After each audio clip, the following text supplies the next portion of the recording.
fa vaovao mifandray amin'ny fisambonana Andriamatoa Alain Ramarsona ihany dia anisan'ny natsoina ary natao fanadidina teny amin'ny bourgade-ny gendarmerie ihany koa androany mpanao gazety Soavandriamaro Tafika. Dia hojerentsika ary ny fanadidina. Nanontaniana momba ny antony nahatonga azy tao anatin'ny fiaran'Andriamatoa Alain Ramarsona ny mpanao gazety Soavandriamaro Tafika. Teny amin'ny bourgade-ny gendarmerie pirenena teny Betongolo ny antsoina azy. Taorian'ny fanadihadiny dia navototra mitandro ny filaminana izy. Manokana zany nampiandrasana ela teo dia no nampidirina tamin'ny voalohany dia nanontaniana amin'ny hoe taiza izy miditra ohatrany dia le chauffeur sy le namany ireny teny hoe teo tamena izy dia ohatr'izao arak'ilay fantarany moa zany hoe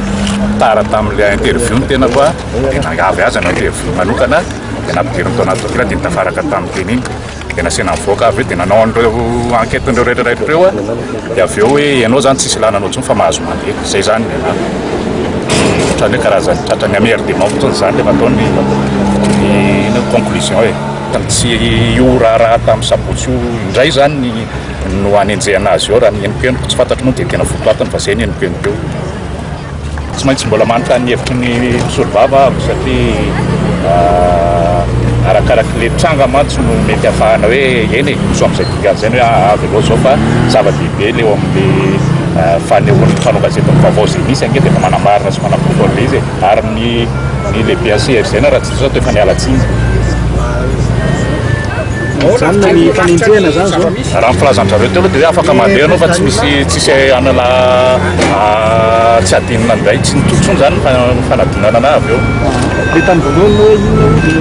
Ny henoko tamin'ny mpisolovava hoe praitsy kombakomba hony aho voalohany premier ino complice dia raha fahazoko azy ngamba ny hitandro zareo tamin'ilay fanadihadina le chauffeur sy le olona atao anaty tômôbila ngamba ny momba anahy ngamba tsy fantatro ajanony zareo arak'izay ilay izy. Manana ny ambara amin'ny filohan'ny olavitry ny mpanao gazety momba ny raharaha Soavandriamaro Tafika. Ny mpanao gazety rehefa nisy mpanao gazety anaovana famotorona ohatr'izao dia zao ny olavitry ny filohan'ny olavitry ny mpanao gazety no manatrika mety miava ohatra ka misy lalana zany. Eo amin'ny fanatetrarana ny asa ny mpanao gazety dia sarotra foana mety mifangaro amin'ny olona tsy fantatra zany dia zay ny mba angatahana zany rehefa mba misy fandrakofana événement ohatra izay mba mitondra matry tsika ohatra hoe entsika teny na rehefa tsy mitondra an'izay dia mba miaraka amin'ny namana rehetrarehetra satria rehefa nataoko le azo vaovao isan-karazany tsy misy idirantsika mihitsy amin'ny tira raha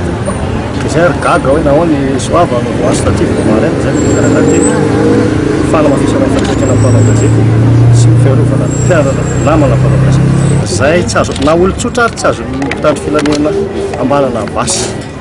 indrindra fa tsy mitondra fitaovam-piadiana le olona farandolamina zay no mety natonga ny position za dia manamafy foana hoe allo tsy mpanao gazety manao asany dia mpitandro filaminana manao. Raha ny fanazavana misy fifampitiniana iarahan'ny tompona andraikitra samihafa eto amin'ny firenena mba handraisana fepetra manokana entina namorana ny fahazon'ny mpanao gazety vaovao ny fandrakofana tranga toniny seho ny sabotsy teo teny Vazakosy Antanimena.